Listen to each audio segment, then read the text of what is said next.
Hello बच्चों, कैसे हो? बच्चों, आज हम उत्तर प्रदेश यूपी बोर्ड कक्षा 7 हमारा इतिहास और नागरिक जीवन पाठ 1 का अध्ययन करेंगे। दोस्तों, यूपी बोर्ड की किताबें भी बहुत उपयोगी हैं प्रतियोगी परीक्षाओं की दृष्टि से। इन किताबों को बहुत ही रोचकपूर्ण ढंग से लिखा गया है। इनको अगर अच्छे से पढ़ा जाए तो टेट पेट जैसे टेस्ट आसानी से निकाले जा सकते हैं। अतः हम शुरू करते हैं श्रृंखला। पाठ 1, इस्लाम का भारत में आगमन। इस्लाम का उदय अरब देश में हुआ और धीरे धीरे पूरे विश्व में इसका प्रसार हो गया। 7वीं शताब्दी में भारत पर अरबों के आक्रमण के बाद भारतीय लोग इस्लाम से परिचित हुए और धीरे धीरे इस्लाम भारतीय संस्कृति का अंग बन गया। इस्लाम धर्म की शुरुआत, यह अरब देश की बात है। वहाँ के मक्का नामक शहर में सन 570 ईस्वी में हजरत मोहम्मद साहब का जन्म हुआ था। उस समय अरब में अनेक छोटे छोटे कबीले थे जो लगातार एक दूसरे से लड़ते रहते थे। ये लोग बहुत सारे देवी देवताओं की पूजा करते थे।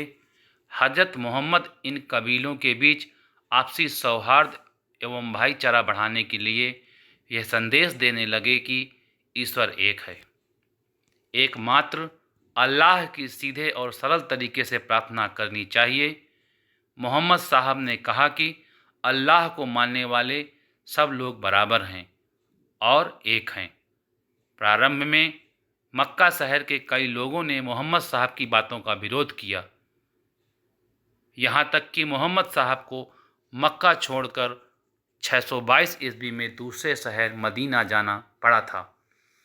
इनका यह जाना हिजरत कहलाता है। इसी समय से मुसलमानों का हिजरी संवत प्रारंभ होता है। धीरे धीरे अरब के सारे कबीले मोहम्मद साहब की बातें मानने लगे।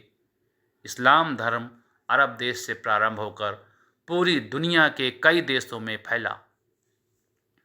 मोहम्मद साहब की मृत्यु 632 ईस्वी में हुई। इस्लाम के 3 बुनियादी सिद्धांत हैं: समता, समानता तथा बंधुत्व। इस्लाम धर्म में लोग मानते हैं अल्लाह एक है और वे उसके बंदे हैं तथा हजरत मोहम्मद अल्लाह का पैगाम लाने वाले पैगंबर हैं। काबा, जिसको मक्का भी कहते हैं बच्चों, मोहम्मद साहब की शिक्षाएं। मोहम्मद साहब ने इस्लाम धर्म के मानने वालों के लिए जीवन में निम्न 5 सिद्धांत निर्धारित किए।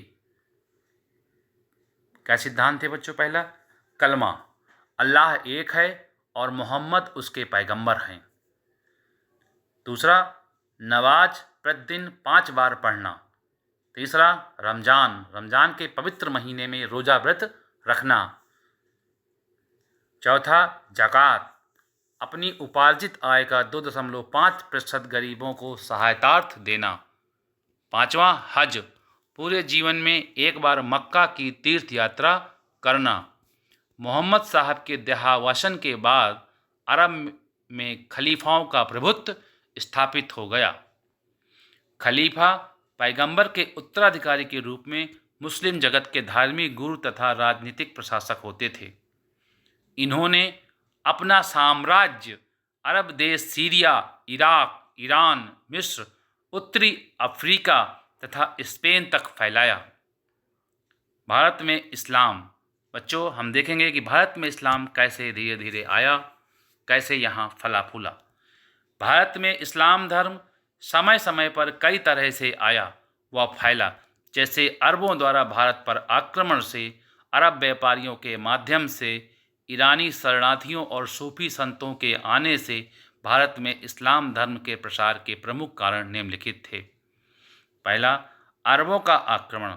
भारत पर अरबों का पहला आक्रमण खलीफा उमर के समय 636 ईस्वी में थाना पश्चिमी तट पर हुआ। यह आक्रमण सफल नहीं हुआ।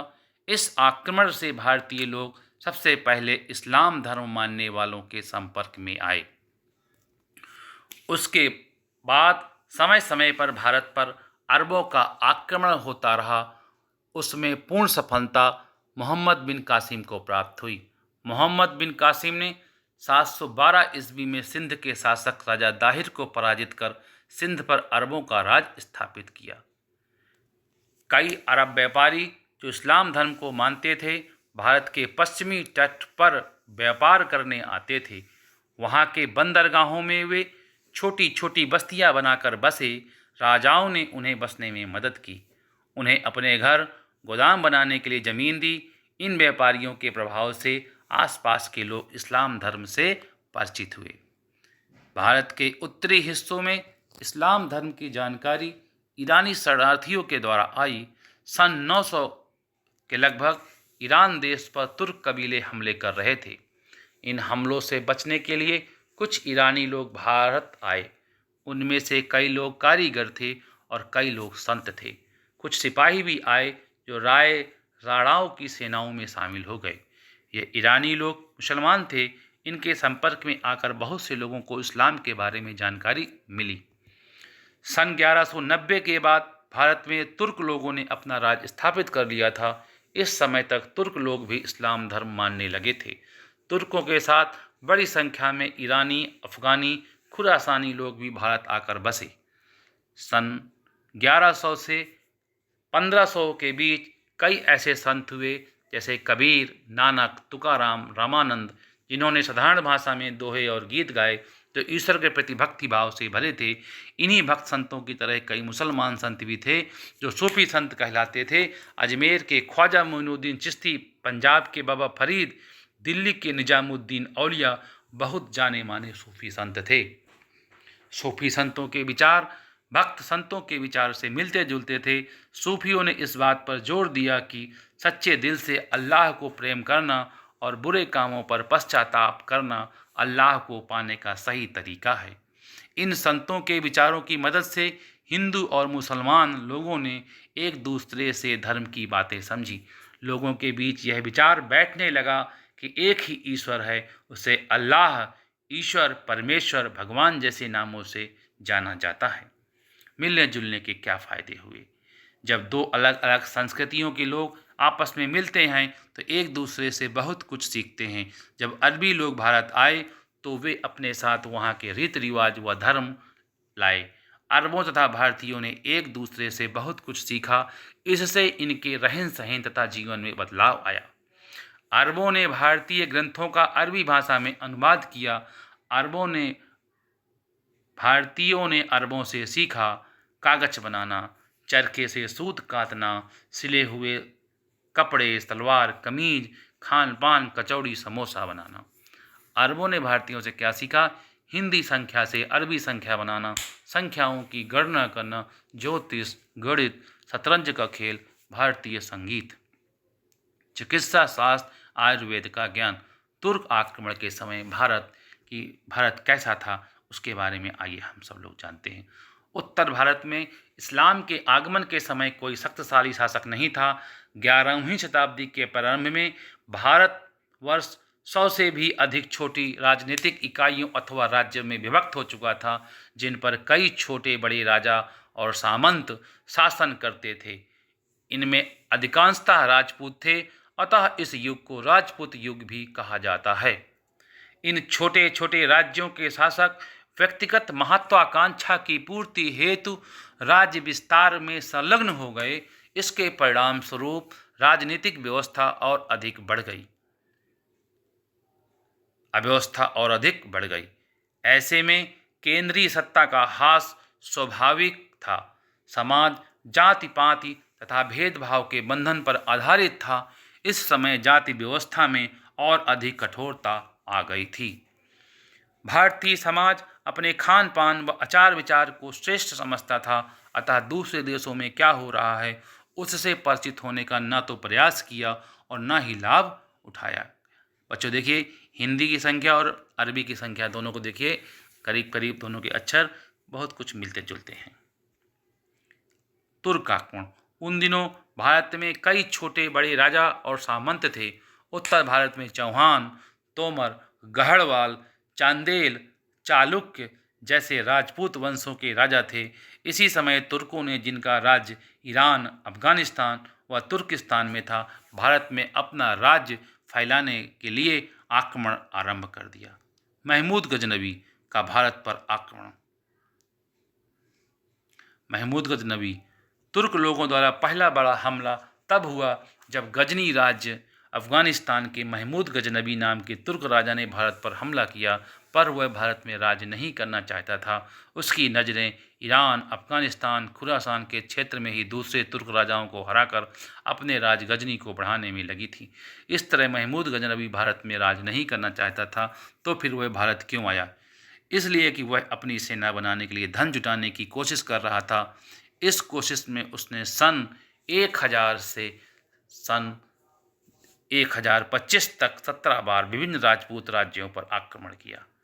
उसने कई राजाओं को हराकर उनके धन पर कब्जा किया, उन मंदिरों और बौद्ध मठों को तोड़ा और लूटा जिनमें बहुत धन दौलत इकट्ठी हुई थी। इसमें 1025 ईस्वी में सोमनाथ मंदिर का आक्रमण सबसे प्रसिद्ध है। सोमनाथ मंदिर गुजरात के सौराष्ट्र क्षेत्र के वेरावल में स्थित है। यह 12 ज्योतिर्लिंगों में से एक है। इस मंदिर को कई आक्रमणकारियों ने नुकसान पहुंचाया। आधुनिक मंदिर का निर्माण सरदार वल्लभ भाई पटेल के प्रयास से हुआ। भारत के प्रथम राष्ट्रपति डॉक्टर राजेंद्र प्रसाद के हाथों 11 मई 1951 को यहाँ ज्योतिर्लिंग की स्थापना की गई। अलबरूनी की दृष्टि में भारत। सन 950 से 1250 के बीच भारत के प्रमुख राजवंश देखिए नक्शे में, अलग अलग जगह अलग अलग राजाओं के शासक था। अलबरूनी मध्य एशिया का प्रसिद्ध विद्वान था। इनका मूल नाम अबू रहमान मोहम्मद बिन अहमद था। इनका जन्म 973 ईस्वी खीवा में हुआ। अलबरूनी महमूद गजनवी का समकालीन था और वह भारत आया था। उसने यहाँ संस्कृत भाषा, भारतीय दर्शन और ज्योतिष शास्त्र का अध्ययन किया। अलबरूनी ने अपनी पुस्तक तहकीक हिंद में 11वीं शताब्दी में भारत के सामाजिक और सांस्कृतिक जीवन, रीति रिवाज, तौर तरीके आदि पर विस्तार से जानकारी दी, जिसके मुख्य अंश निम्नलिखित हैं। विदेशियों के प्रति यहाँ के लोगों के विचार बहुत संकुचित थे। विदेशियों के तौर तरीके, पहनावे के तरीके, खान पान उन्हें नहीं पसंद थे। इन्हीं कारण से वे उन्हें मलेच्छ कहते थे। भारत के लोग अपने अपने व्यापार, पारंपरिक व्यवसाय को ही अपनाते थे। सभी को भोजन अलग अलग थाल में परोसा जाता था। वे एक थाल में नहीं खाते थे। भारत के लोग दैनिक कार्यों को करने में शगुन को महत्वपूर्ण मानते थे। हिंदुओं में ईश्वर के प्रति सम्मान और विश्वास है। उनका मानना है कि ईश्वर एक है, अनादि है, अनंत है, सर्वत्र है, स्वतंत्र है, सर्वज्ञ है, सबसे बुद्धिमान है, जीवंत है, जीवनदाता है और शासक है। भारतीय खगोल एवं खगोल विज्ञान व्यवस्था 5 सिद्धांत के रूप में दी गई है। पृथ्वी और ग्रह, उनका आकार और घूमना, सूर्य और चंद्र, ग्रहण, अक्षांश और देशांतर, इनके पर्यवेक्षण के उपकरण तथा अन्य खगोलीय तथ्यों पर भारतीयों की अवधारणाएं हैं। भारतीय गणितज्ञ तथा खगोल शास्त्री योग्य हैं, लेकिन उन्होंने इस ज्ञान के निष्कर्ष पर ध्यान नहीं दिया। पृथ्वी तत्व, अंतरिक्ष तथा समय और उसके विभाजन में पुराणों में वर्णित पारंपरिक विचारों को ही भारतीयों ने मान्यता दी। मोहम्मद गोरी अफगानिस्तान के गोर नामक स्थान का था। उसने गजनी पर 1173-74 ईस्वी में अधिकार कर लिया। भारत पर उसने पहला आक्रमण मुल्तान पर किया। मुल्तान पर विजय करने के बाद गौरी ने गुजरात पर आक्रमण किया। यहाँ उसे चालुक्य वंश के राजा मूलराज द्वितीय ने अपनी साहसी विधवा मां नायिका देवी के नेतृत्व में आबू पहाड़ के निकट पराजित किया। वह भारत में उसकी पहली पराजय थी। इस पराजय के बाद गौरी ने अपने आक्रमण का मार्ग बदला। उसने पंजाब पर आक्रमण किया। 1190 ईस्वी तक उसने संपूर्ण पंजाब को जीत लिया। पृथ्वीराज चौहान। पंजाब जीतने के बाद उसने राज्य की सीमाएं दिल्ली और अजमेर के शासक पृथ्वीराज तृतीय या पृथ्वीराज चौहान के राज्य से मिलने लगी। पृथ्वीराज चौहान जिन दिनों मोहम्मद गोरी भारत पर आक्रमण कर रहा था, उस समय चौहान वंश के राजा पृथ्वीराज चौहान भी अपने राज्य का विस्तार करने में लगे हुए थे। पृथ्वीराज चौहान एक वीर, साहसी और योग्य सेना नायक था। उन्होंने कई राजपूत शासकों को पराजित किया। इनमें से चंदेल शासक परमादित्य देव भी था। परमादित्य देव के आला उदल नाम के लोक प्रसिद्ध सेना नायकों ने भीषण युद्ध किया, पर वे युद्ध में मारे गए। भटिंडा पर मोहम्मद गोरी के अधिकार कर लेने के बाद पृथ्वीराज चौहान और मोहम्मद गोरी के मध्य संघर्ष की स्थिति बन गई। पृथ्वीराज चौहान, तराइन का युद्ध। मोहम्मद गोरी तथा पृथ्वीराज चौहान के मध्य पहला युद्ध हरियाणा के करनाल जिले में मैदान में 1191 ईस्वी में हुआ। इस युद्ध में मोहम्मद गोरी की हार हुई और वह जान बचाकर भागा। मोहम्मद गोरी 1 साल तक शांत रहा। इस दौरान उसने अपनी सेना को शक्तिशाली बनाया। 1392 ईस्वी में उसने पुनः पृथ्वीराज चौहान पर आक्रमण किया। दोनों के बीच एक बार पुनः तराइन के मैदान में भीषण युद्ध हुआ। इस बार पृथ्वीराज चौहान की हार हुई। पृथ्वीराज चौहान को बंदी बना लिया गया। पृथ्वीराज चौहान को पराजित करने के बाद मोहम्मद गोरी 1194 ईस्वी में कन्नौज के शासक जयचंद को चंदावर नामक स्थान पर पराजित किया। मोहम्मद गोरी और उसके सेना नायकों ने ग्वालियर, बयाना, बिहारा एवं बंगाल पर विजय प्राप्त की। मोहम्मद गोरी के मृत्यु के समय 1206 ईस्वी तक संपूर्ण उत्तर भारत उसके अधीन आ चुका था। तुर्कों की जीत के कारण। इतिहासकार राजपूतों की हार व तुर्कों की जीत के अलग अलग कारण बताते हैं। इतिहासकारों के बीच इस बात को लेकर सहमत नहीं है, फिर भी मुख्य रूप से तुर्कों की जीत के निम्नलिखित कारण हैं। राजपूत राजाओं में एकता का अभाव, राजपूतों द्वारा पुरानी युद्ध प्रणाली व शस्त्रों का प्रयोग करना, तुर्क सेना के पास अच्छी नस्ल के घोड़े और फुर्तीले घुड़सवारों का होना, तुर्क सैनिकों का कुशल तीरंदाज होना, भारतीय समाज में व्याप्त ऊंच नीच एवं छुआछूत की भावना। शब्दावली: तुर्क, मध्य एशिया व तुर्किस्तान में रहने वाली जाति। हिजरत: मोहम्मद साहब का मक्का छोड़कर मदीना जाना। आइए बच्चों, इस पाठ के प्रश्न अभ्यास को भी एक बार देख लेते हैं और इन प्रश्नों को हल करने की कोशिश करते हैं। पाठ 1, भारत का इस्लाम में आगमन। प्रश्न अभ्यास: निम्नलिखित प्रश्नों के उत्तर दीजिए। बच्चों, पहला प्रश्न है हमारा, इस्लाम धर्म का संस्थापक कौन था? तो बच्चों इसका उत्तर लिख लीजिए। इस्लाम धर्म के संस्थापक हजरत मोहम्मद साहब थे। कौन थे? हजरत मोहम्मद साहब थे। हजरत मोहम्मद के जन्म के समय अरब देश का जीवन कैसा था? तो इसका उत्तर लिखिए बच्चों। हजरत मोहम्मद के जन्म के समय अरब में अनेक छोटे छोटे कबीले थे जो लगातार एक दूसरे से लड़ते रहते थे। यह लोग बहुत सारे देवी देवताओं की पूजा करते थे। अरबों तथा भारतीयों ने एक दूसरे से क्या सीखा? सूची बनाइए। उत्तर लिखिए बच्चों। अरबों से भारतीयों ने सीखा। अरबों ने भारतीयों से सीखा। अरबों से भारतीयों ने सीखा। क्या सीखा बच्चों? कागज बनाना, चरखे से सूत बनाना, सिले हुए कपड़े, सलवार कमीज, खान पान, कचौड़ी, समोसे बनाना।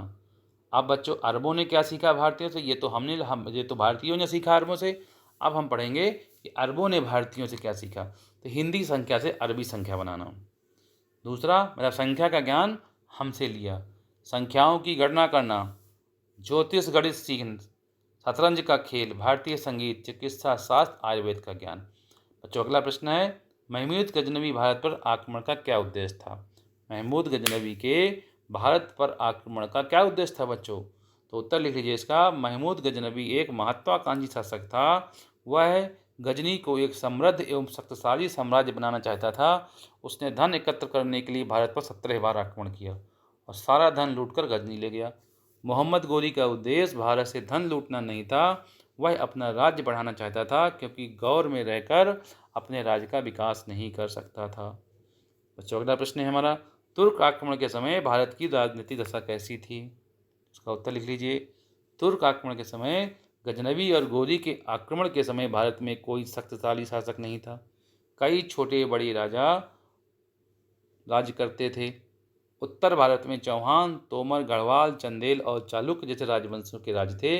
राष्ट्रीय भावना की कमी और आपसी फूट होने के कारण एक दूसरे से लड़ते रहते थे। इनमें व्यक्तिगत महत्वाकांक्षी और संकीर्ण राजनीतिक दृष्टिकोण था।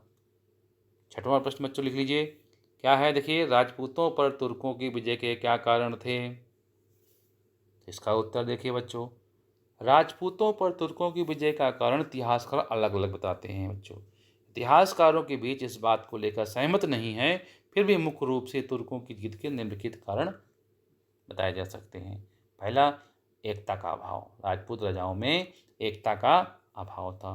राजपूतों द्वारा पुराने युद्ध प्रणाली व शस्त्रों का प्रयोग करना, तुर्क सेना के पास अच्छी नस्ल के घोड़े और फुर्तीले घुड़सवारों का होना, तुर्क सैनिकों को कुशल तीरंदाज होना, भारतीय समाज का ऊंच नीच जात पात में बटा होना। मिलान कीजिए, तराइन का प्रथम युद्ध कब हुआ था बच्चों? तराइन का प्रथम युद्ध कब हुआ था? हाँ, तो मिलान कीजिए बच्चों, तराइन का प्रथम युद्ध 1191 ईस्वी में हुआ था। सिंध पर आक्रमण 712 ईस्वी, सोमनाथ मंदिर पर आक्रमण 1125 ईस्वी में, हिजरी संवत का प्रारंभ 622 ईस्वी। रिक्त स्थानों की पूर्ति कीजिए। हिंदी पुस्तक हाँ बच्चों, रिक्त स्थानों की पूर्ति कीजिए। तहकीक ए हिंद पुस्तक के लेखक अलबरूनी हैं। तराइन का युद्ध मोहम्मद गोरी और पृथ्वीराज चौहान के मध्य लड़ा गया। महमूद गजनवी ने भारत पर 17 बार आक्रमण किया। मोहम्मद गोरी को गुजरात में चालुक्य वंश, कौन से वंश दोस्तों? हाँ, मोहम्मद गोरी को गुजरात में चालुक्य वंशजा भीम द्वितीय ने पराजित किया। बच्चों, इस प्रकार हमारा ये पाठ समाप्त हुआ। अगर बच्चों आपको वीडियो अच्छा लगा हो तो लाइक करें और चैनल को सब्सक्राइब करें।